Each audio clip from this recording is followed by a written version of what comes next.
continuing with the doctrine of eternal judgment, which is the last out of the 6 foundational doctrines taught us in the book of Hebrews, chapter 6, verses 1 and 2.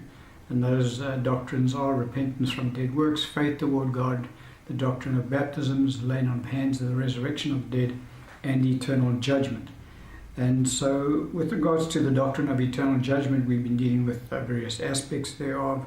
And over the previous teaching and today's teaching, we're dealing with the judgment that will be incurred by the ministry turned away from me, among whom are Phygellus and Hermogenes.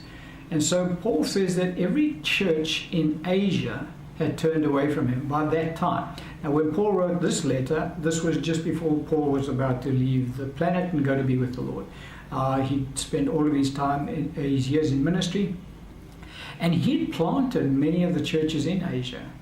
He'd been instrumental in building up many of those churches. The church at Ephesus was a church in Asia.